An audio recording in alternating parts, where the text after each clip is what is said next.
Okay, hi everyone. Welcome. I'm Fabian, Senior Director of Communications at CAST. Thank you for joining today's UDLCon free webinar from Artificial to Assistive AI Literacy, Accessibility, and Universal Design. We'll get started shortly as folks continue joining. Live captions are enabled. Throughout the session, we'll be sharing accessible links, resources, and information directly in the chat. While we wait, feel free to introduce yourself by sharing your name, your role, and where you're joining from today. We're so excited about this. I don't know about you, Bryan and Hillary. I am stoked. I'm glad to see that you guys made it. I was kind of waiting on you, but I was like, I guess at per usual, I guess I'm going to be doing all the work on this one. I had to do my So hair. Sorry. We're I had faster to with do mine it. too. I know. I had to do mine too. So the light that I'm in, I don't know if you two can notice, but the light that I'm in makes me look like all my beard hair is gray, It does. Because it's right? not, right? It does. Wink, It's wink. it's not. I mean, definitely gotten salt and pepper this past year since I've worked so much with you, Kelly. But like it is, you like how I did that? Like how I did that? But like it's not. Oof, it's not that gray. Oh my But goodness. maybe I'm distinguished. Do I look distinguished? You're Significant. fabulous.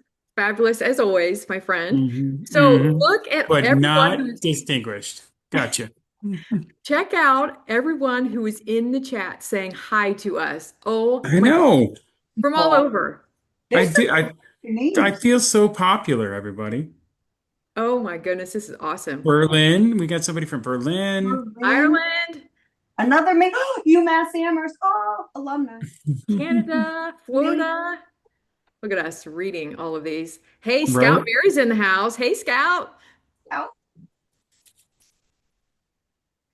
So, Bryan, are Yes. will you be sharing your screen with us? And when is our actual go time?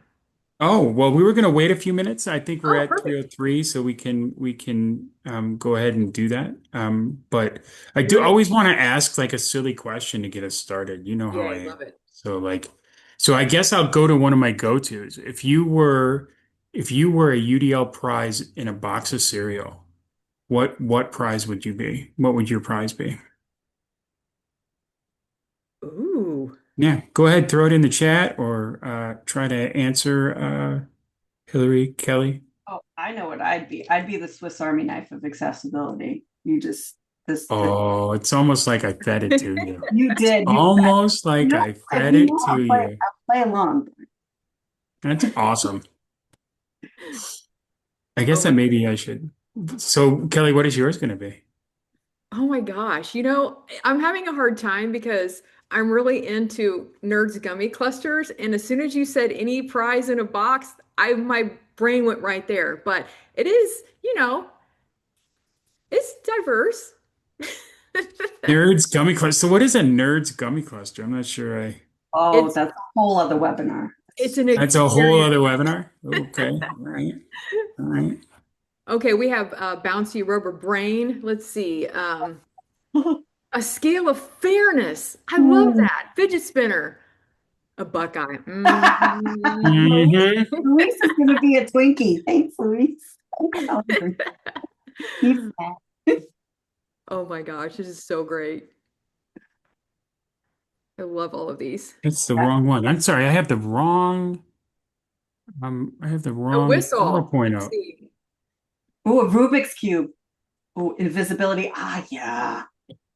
So if Really? you're just joining, the question was if you were a UDL prize that was in a cereal box, what would you be? And that's so nostalgic. Do you remember like back in the day? I don't even know if they still do that. You would open up the cereal and put your hands in the cereal and because the prize was actually in the cereal itself. Oh my gosh. Yeah. Sensory love right there. Um, okay, so we have one of our friends saying one of those 5-in-1 pens with click options for ink color. Like, Yes, yes, yes. Love it. I took the lease. I opened the box so I could get the two. Yes, Louise the same, who Nice. had like 5 boxes. And if Yep. you were a sibling, you are going to get up early as you can so you can get the box open first. Oh my gosh, what a great question. Yeah, so how did he come up with that question? So random and funny. So, Rachel, you are going to notice that's probably going to happen within this whole 45 minutes. Brian Dean is often random and sometimes not funny, but we're just going to see how he's going to spin it today. Wow! Shots fired. No, that's true. They're not all winners, folks. They're not all Oh, winners. But thank you for joining me for my 5 minutes of improv love practice. it. Love it. I say we get kicked off now. Are you ready, friends? Yeah, Hmm. yeah. You, by the way, you can catch me at the Giggle Factory on Friday nights. So I can't doing even doing follow my real quick. that. Why don't you So, kick us off, Kelly? we're going to get kicked off. Hi, everyone. We are so thrilled that you're joining us. We know that you have a lot of opportunities to be anywhere right now. And the fact that you're going to spend this 45 minutes with us, we are honored, we are grateful, and we just want to just start off by saying thanks for everything that you do. And we're really excited to have this time with you just to kind of grow our own professional learning network and community. So we'd love for you to keep sharing in the chat, introducing yourself, share your email, share anything how we can keep ongoing our conversation. So, you are here for the session, one of our UDLCon webinars series from artificial to assistive. So, AI literacy, accessibility, and universal design. And so, today is March 25th, and we have slides that are going to be put into the chat from our one and only fabulous Fabian from our comms team. He's going to put the link to our handout so you have access to that. We also have an option of the QR code. The QR code to the right of your screen, you can scan that, and that will also enable you to have access to those slides. So, Fabian, if you could do us a great favor for accessibility, is put that link into the chat for us. And then, Hillary, if you have that on the fly also, it would be great if we got that in there. So we're moving on to the next slide, which is, see, Brian's in control of even moving the slides. And I know so I'm having a hard time even with that. I'm having a day today. There we go. Whoops. What there you happened? go. There we are. Look at this Yay. So this is who we technology. are. Brian D, let's throw it over to you. Who are you? I'm Brian Dean. We already went over that. And I work at Cast. I am from Detroit, Michigan. I am the innovation strategist here at Cast. And I have spent, I don't know, 20 some odd years in education, working with students of emotional dysregulation and juvenile corrections and educational technology and learning experience design. Oh, well, So try to bring it all together. And I think this AI thing might be something.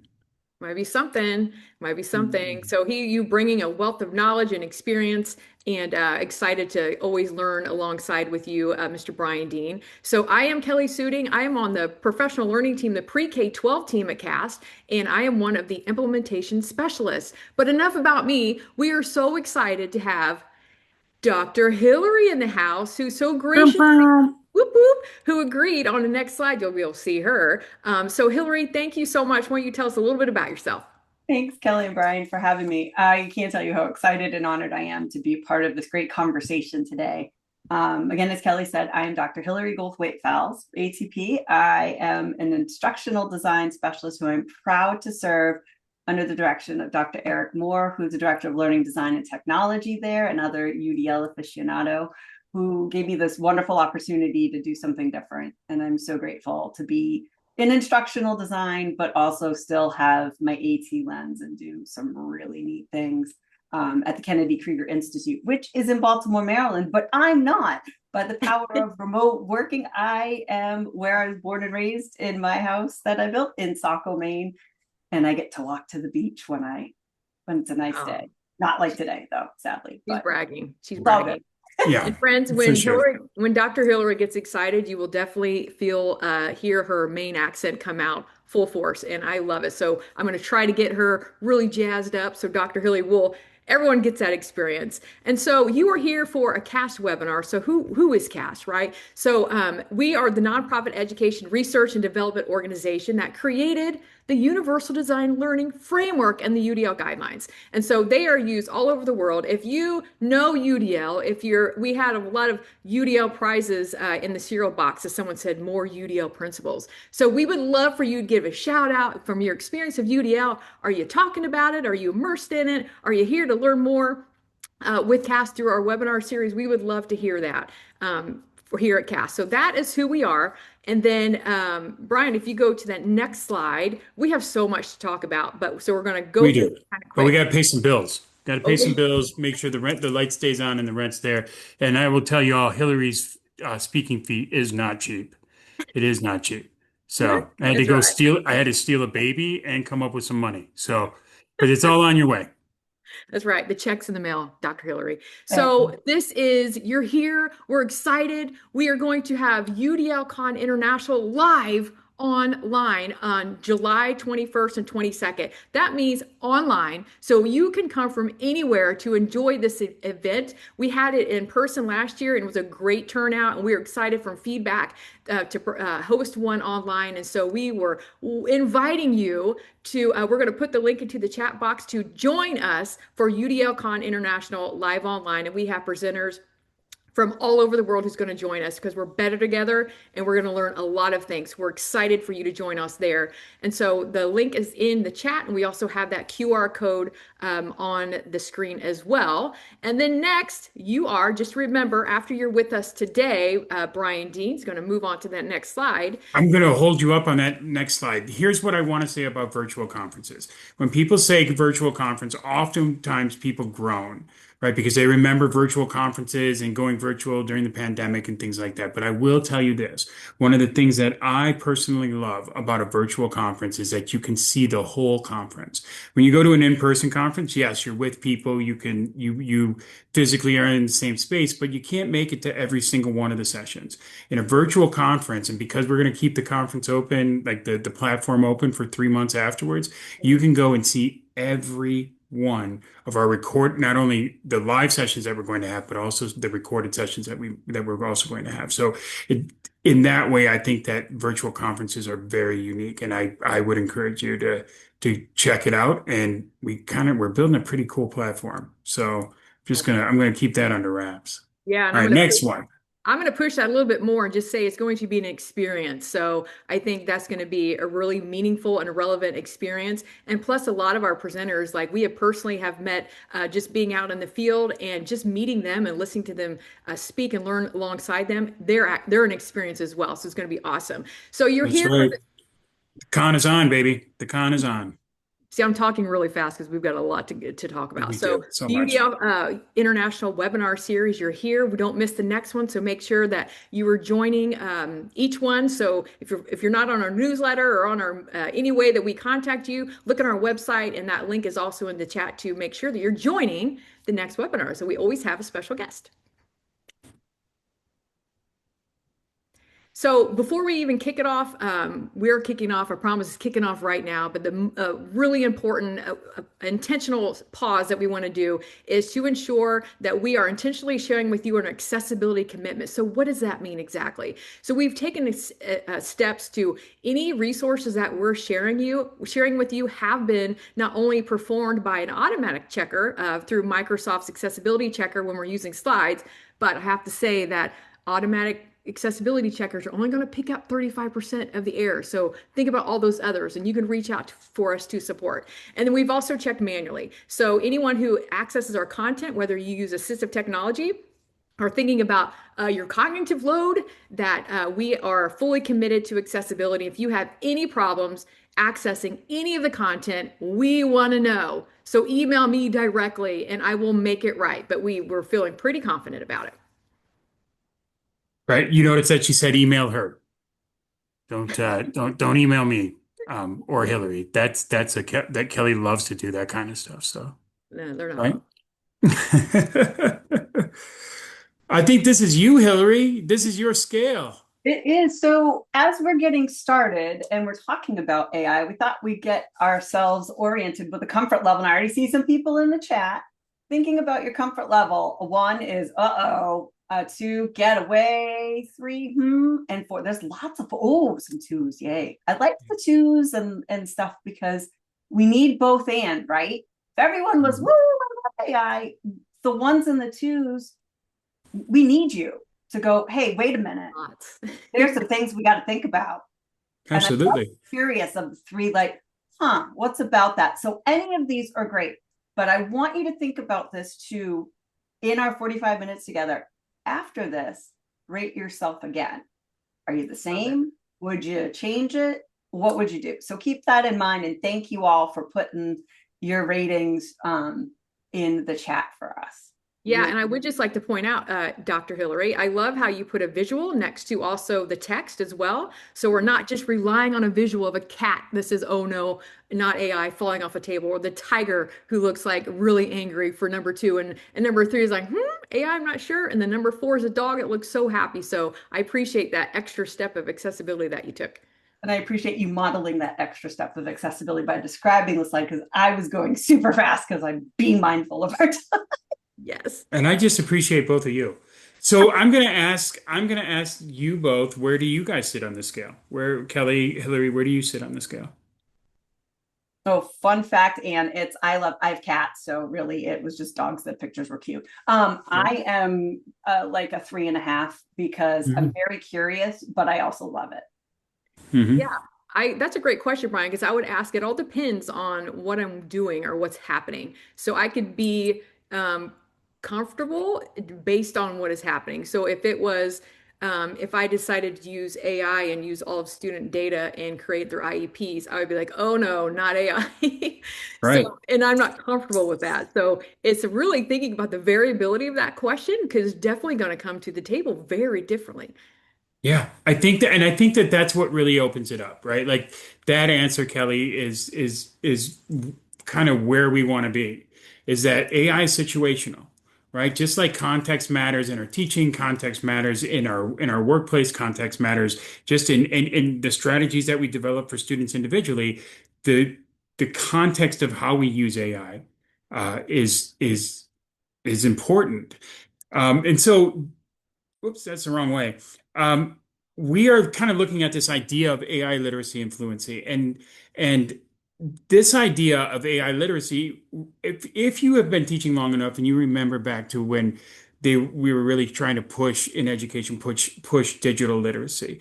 That's all we tried to push. And digital literacy, that's important. That's learning vocabulary and grammar. And so for AI, that's how AI systems work and how they interpret their outputs and inputs. That's fine, but that's not speaking or living in the language. And what we did with digital literacy is that we just left it at digital literacy. And then we hoped that fluency would just kind of develop on its own. And what we found is that it does develop on its own, but it develops much later on its own. And so as we talk about literacy, we also try to run that in tandem with the idea of fluency, and that's the natural conversations that happen. So the natural conversations with technology to creatively solve those problems, achieve complex goals, to determine when AI is right to use, when it is not right to use, when it should have some kind of guardrail on it, and when it should be used as a full, creative partner or a full agent that can take over some of your workflow. That idea of being not just a consumer of AI, but being a connoisseur of AI is really, I think, our next step. Because building things with AI may not be in the purview of most people, either in this webinar or just in general. But being a connoisseur of AI, knowing when to use the tool for the right function or how much of the tool to use for the function becomes increasingly more important. And that's really just kind of information fluency, just in general. I don't know if anybody wants to add to that as I go to the next slide. Oh, I don't know why I keep going back. Oh, yeah, this is you, Hillary. This I love, though. And I love that you talked about, literacy and fluency in that context of AI. Any tools we've talked about, from the internet to any type of tech, having an understanding of how it operates and what things mean when you're doing it. So you can't do it without the human element. And this quote is from the CEO of Microsoft, and he's standing, and this is kind of, picture of like a headshot with, his hands in his pockets. And he says, AI will be an integral part of solving the world's biggest problems, but it must be developed in a way that reflects human values. That is so important. And there's an article that you'll see in the Wakelet resources later that from Faulkner University, and there are a couple of quotes from that tie into this, that really strengthen this point. The human element of professional judgment is irreplaceable. And I want you as educators to really hear that. So I'm going to say it again slowly. The human element of professional judgment is irreplaceable. Your professional judgment is irreplaceable. Absolutely. Can superpower your professional judgment, but your foundational professional judgment is irreplaceable. We need to frame the AI conversations that we have with our learners. Rather than warning learners not to misuse AI, I want to invite you all to think about this, to teach them to use it responsibly for brainstorming topics, creating outlines, or generating a source list. We're going to get into this a little later on. When you do it in this way, you are equipping them with practical, ethical ways to use AI. This is also from the Faulkner University article, so I'm just kind of paraphrasing.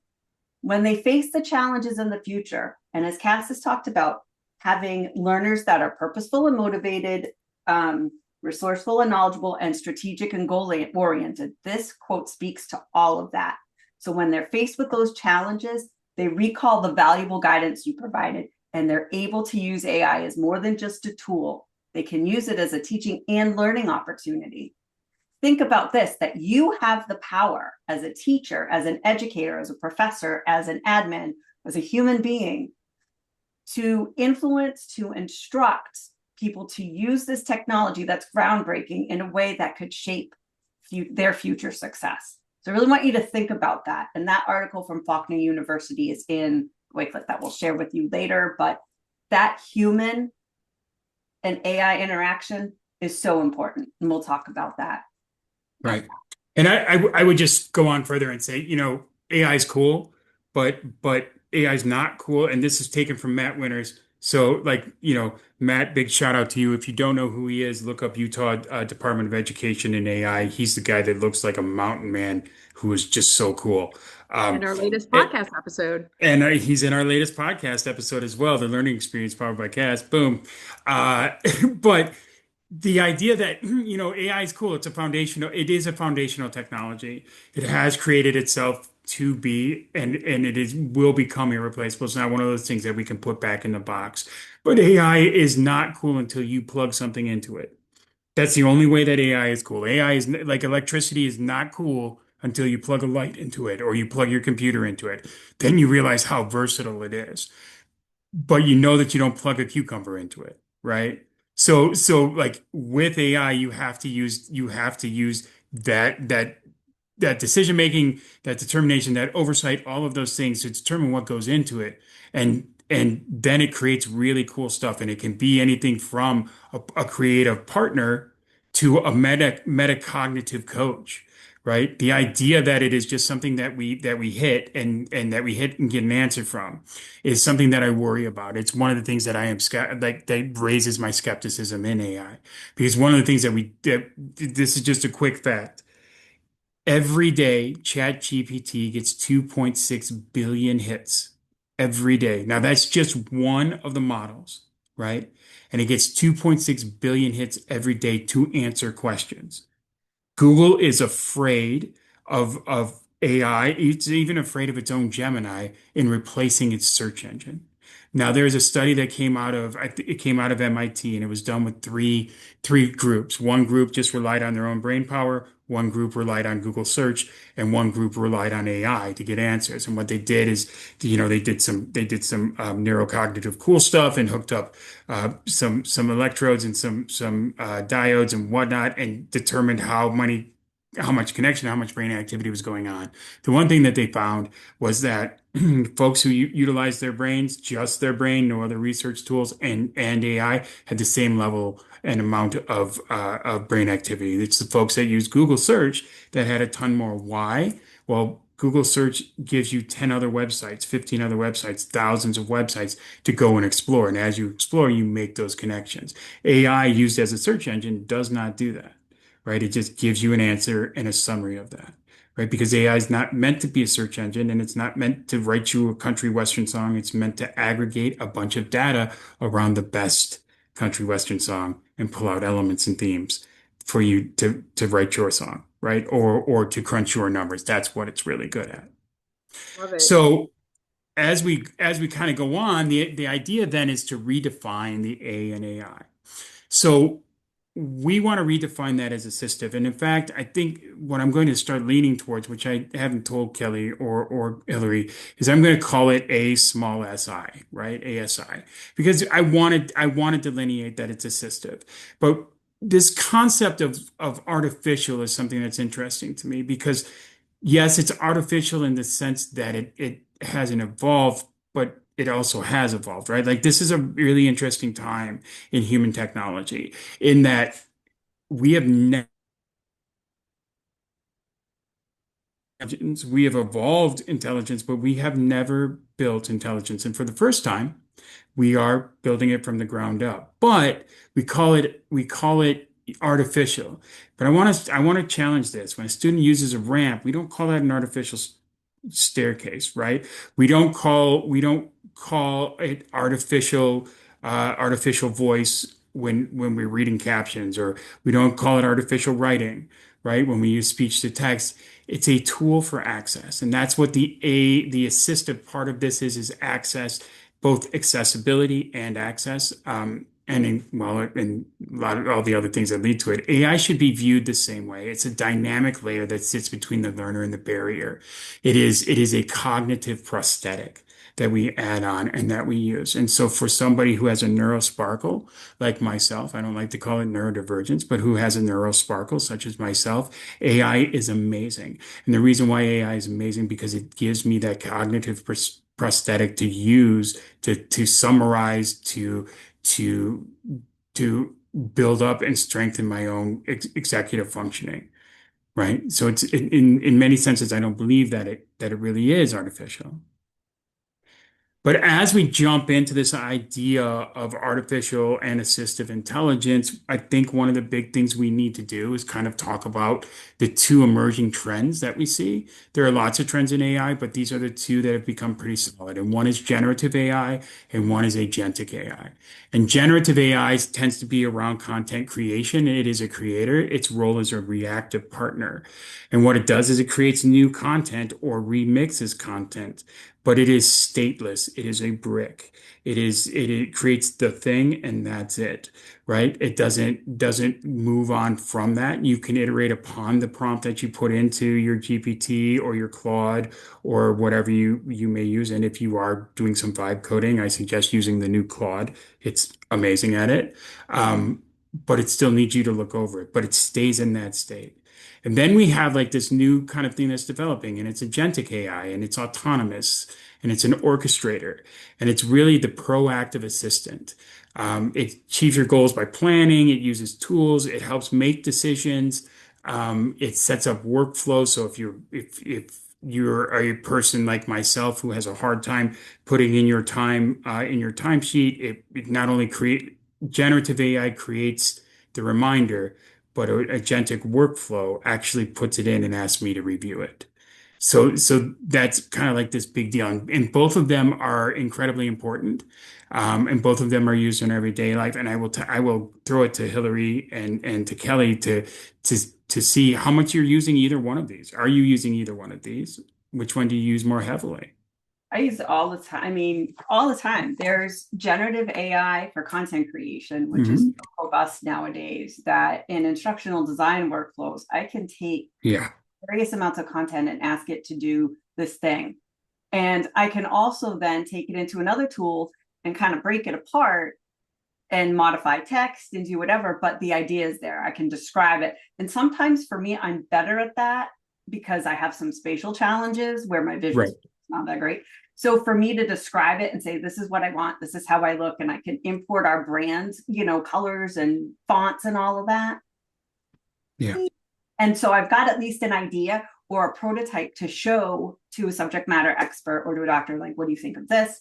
And I'm not spending hours. So there's also a fiscal type of thing where I'm not spending hours doing it, but I'm using my brain for the more deep work that I have to be doing, which is Right. analyzing and getting work to us.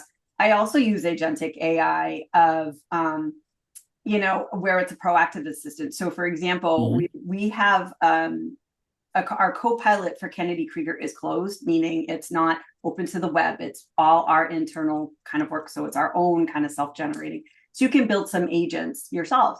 And people have been building agents too, where you can look at your calendar and all of those things. It'll set an agenda for you. What are the things you need to prep? What are the things you need to have in place? What are the files you need? So it will crowdsource all across your Microsoft environment and give you a literal agenda of your week based on your calendar, your emails, and things like that. So that is more of a proactive assistant. It's helping you make decisions. It's helping with those executive functioning challenges. It's helping a busy administrator who has a lot of things going on stay organized and on track. It helps with time. And there's so many things.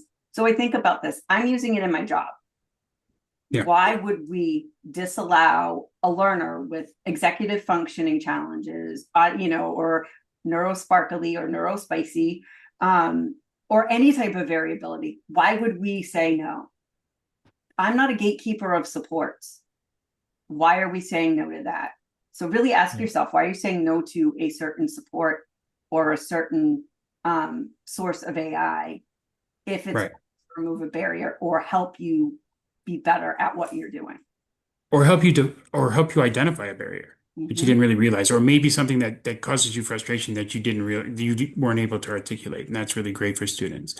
We do have a lot of questions about the difference between agentic or examples of agentic AI. There is a great question from Kristen that's about building AI chatbots and how those aren't those agents. And they are agents of AI, but they're not agentic AI. They're not actually going through and building a workflow. What they're doing is they're usually scrubbing something and bringing up a summary or a synthesis of information.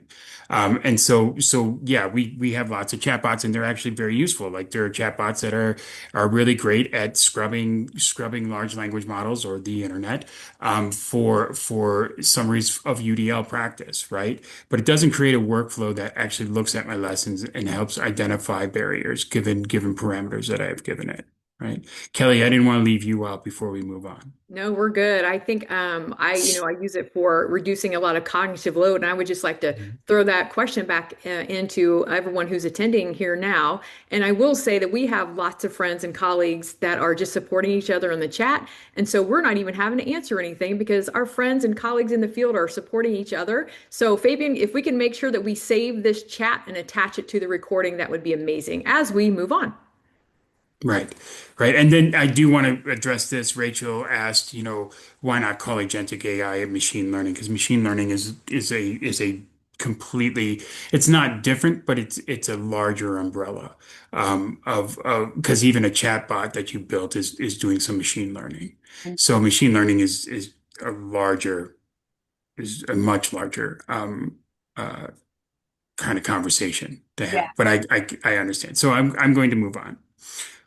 So an agentic workflow, this, I think, Hillary, you put this in, but this kind of goes over that same idea, but in an accessibility model. So if you want to give a brief overview of it. And I did want to speak to Tiffany's point too about agent. It has agency. It doesn't talk it out. So that thinking about it, so when you have an agent, it's like a travel agent or like a concierge. Those are virtual, like assistants, whatever. But in a meeting, it acts. It has some agency to do some things, unless you're really like stringent on it. So when you're looking at workflows and adapting, the agent's going to monitor that digital environment. So looking at, your low light, high background noise, thinking about before I came into Zoom, it has little AI features to touch my appearance up, to analyze the light in my room and make some suggestions on how to adjust that. And it can automatically re-render it. So it can do that. So something like converting a video lecture into high contrast interactive transcript or some sort of diagram. So I can take something and make it and transform it into something else. So an example that I've used at Kennedy Krieger's work is to take, for example, a slide deck from a subject matter expert and say they want, risk factors and protective factors done into an infographic that they're going to distribute to, to providers. I can put those two slides in and ask the adapter to do that, to then transform that content that's in a slide deck into an accessible infographic that I will then go and put into Canva and either modify it, maybe change some things, or it gives me an idea and I like it, but maybe I can do something different in Canva and then run with that. So I look at it in that way where it can transform existing content. And it helps to do that smarter. I remember being an ATE specialist, and using Abby Fine Reader and using that to convert, to OCR. That's kind of automatic. That's way in the background kind of stuff, So it's a really good part of a workflow to have when you can do it in that manner. Saves time, but it also saves that. I have some task paralysis where I get stuck in the mud. Where do I start? Where do I go? Oh yeah. So much. Yeah. So much. And I I would also say this, there are some questions around ethical and intellectual property and ethics. That is merely one of the big issues within AI that we talk about, like having to feed intellectual property to an LLM or even a small language model if that's what you're using, because you guys have a closed system in at Kennedy Krieger. But even there, yeah, there are lots of ethical issues that lie within that. And I would come back and say that the agency that the agent has, that's a nice way to remember, but remember that agency is bounded agency. It's not full agency. And quite honestly, it's not really just from a hypothetical point of view, it's not really feasible for it to have, total agency or total autonomy in building something, because you still have to have some form of input, which is determined by humans. So it does contain agency, or you are actually gifting it or giving it permission to have some agency in its workflow and what it does to work autonomously, some semi-autonomously. All right, so here maybe this makes it a little easier. This is kind of the AI spectrum that we've been talking about. So generative is more along these lines of an artisan, or it helps create, or it helps collaborate, or helps build, or remix something. It can be used. Then we come along to a tool or an assistant. Then it becomes a kind of a collaborator, can be a coach in this way, and then it becomes kind of a full teammate to full agentic status. And so I don't want to belabor the point anymore. I know that it's an important point, but we got a lot of stuff to hit before we get to assistive. So I just want to leave this up here. This is kind of a spectrum. It's not that one is greater than the other. It's just that something falls along this line usually. And so when we talk about students who have needs, or are marginalized, or even just students that need something to work in a moment, it usually falls along this arena somewhere. The more support that we kind of add to it, the more agentic it becomes. The less support that we add to it, the more just single tool use we come to, or single generative use that we come to. All right, so assistive intelligence this is how I've been kind of defining it. It is a crucial paradigm shift, and like while current AI focuses on automation and prescriptive outputs and efficiency, usually at the expense of authentic learning, assistive intelligence really talks about augmentation, partnership between the educator, the student, and the technology, and critical review from both the educator, and the individual using it, or the coordinator and the individual using it. And it redefining AI as assistive intelligence puts the human back at the forefront. You'll hear a lot now that where people say human in the loop, and I think that's a misnomer. It is not human in the loop. It's still, education is learner centric and human centric, and so is AI. AI should be human centric. It should be used to solve issues and needs that humans have, and it should be reviewed and controlled by humans. It's not that we are, if when we say in the loop, it's like my kids keep me in the loop. They kind of let me know where they're running off to, but I really don't have anywhere to step into that, right? But when we talk about AI, it doesn't really have the capability to do that with success yet, and B, it's so important to have our human oversight and human collaboration. It should work as a partner. I don't know if anybody else has anything they want to add to that. No, I think it rolls really well into just talking about the accessibility piece, keeping the student and the learners, the educators into the forefront. And we have to do that with always thinking about accessibility. And I'm just going to go over this quickly because we only have like 5 minutes. But just knowing the definition of accessibility. So when you're thinking about procuring these tools or your students are using it, we want to make sure that all of our learners are being active participants and not passive participants with any tools that they use. And that also accounts for AI. So as accessibility is when everyone, including people with disabilities or disabled, can acquire the same information and engage in the same interactions and enjoy the same opportunities in a timely and equivalent manner. So anytime we are providing these tools, it doesn't mean that Johnny gets it a week later. It's like, what are you using? What are you procuring? Thinking about the goal of the AI and can all of my students interact and engage with that specific tool. And then on that next slide, we have a visual here of, let's see, Brian Dean on that next slide. Oh, sorry. Yeah, so truly thinking of access for all. So we have an image here, like some disabilities look like this, and we share this all the time. We have an icon of maybe someone in a wheelchair, someone with crutches, a cane, a walking stick. That when we can see the disability, AI or any assistive tools seem like it's like we don't even have to think about it.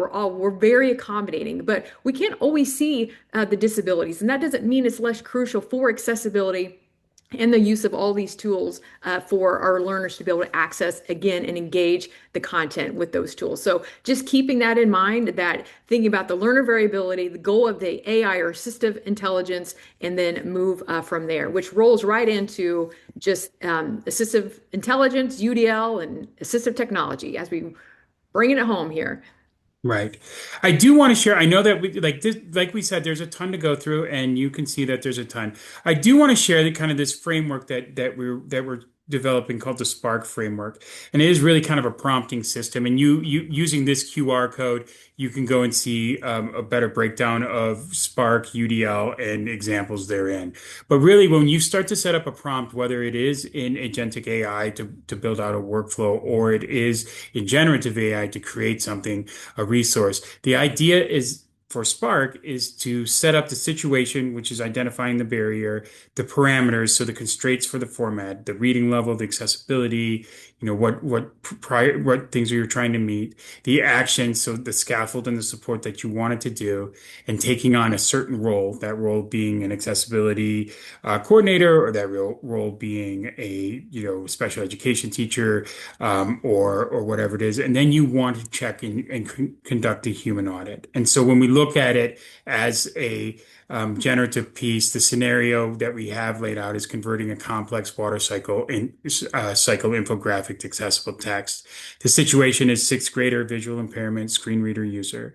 Parameters that we set up are use the markdown H1, H2, sixth grade level, describe spatial relationships, e.g., to the right of. And then the action would be to convert the visual data into a structured narrative.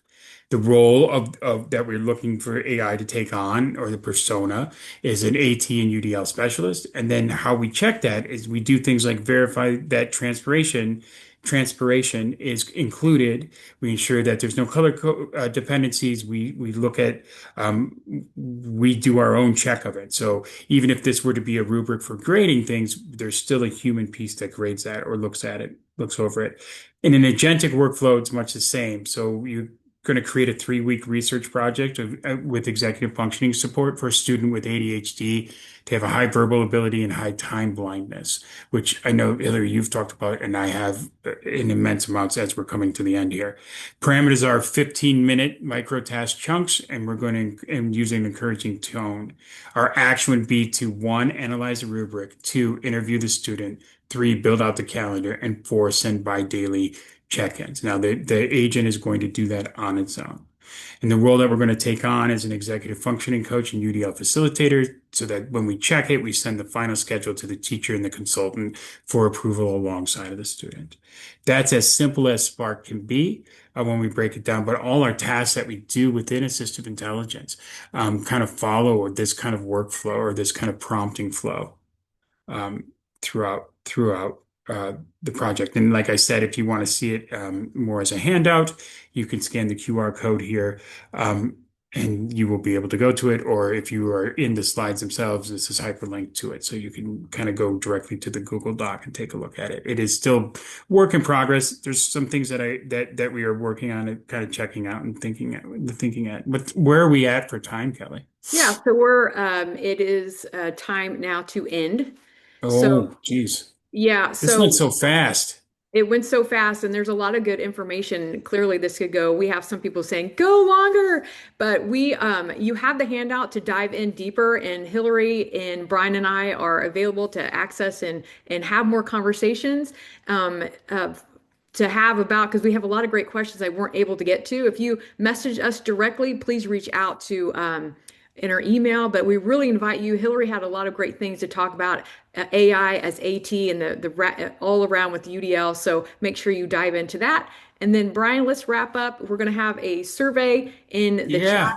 Yeah, so let's move on to the next slide. Yeah, so there's that survey. Please, we love feedback. When we know better, we do better. We really do take that feedback and adjust as we move forward. And so we are so grateful. Thank you so much for joining us here. If this is some need that you want to have the conversation, reach out and maybe we can get something scheduled and dive deeper to be able to support you. And so That's right. again, yeah, I'm a Muppet. I did not know that until right before we went live. Thank you for whoever did that. So again, I'm Kelli Suding. Thank you, Brian Dean. Thank you, especially to our guest, Hillary, Dr. Hillary. Thank you so much. And then we have additional resources, Brian, if you keep going. The big thing we want to make sure you also know that CAST has a UDL and AI learning community. Friends, and we are thousands of people. 3,500 people, Woo-hoo. 3,500 people strong. Yeah, 3,500 people strong, and it is free 99 to join. So this is also a great place that we can continue those conversations. So we're going to wrap up. Thank you all. I put a Need link to at push. We need the to push. There's a spring sale, y'all. Make sure that you look into the spring sale. There's 25% on books. And then there's also 40% on all our courses and the UDL credentials. Make sure register through March 31st for those. That's a huge discount on the credentials. Make sure you get those. Hillary, I know you got something that you gotta say too. Let's wrap it up with Hillary. last thing is there is a wakelet of resources that if you scan the QR code, it's there, or you can do the bit.ly AI and ATW, lowercase w, UDL. There's a lot of different things in there for a lot of different areas, a lot of different tools and different things to consider. Wakelet is like as if Pinterest and Padlet had a baby. Our friend Alyssa Warren says that. So feel free. And if you have resources you think would be great to include, by all means, reach out. Love to include them. And thank you all for your time. I wish we could go longer for sure. So many. Absolutely. Join the community. See you at our conference. Thank you. Bye, everyone. Bye, everyone.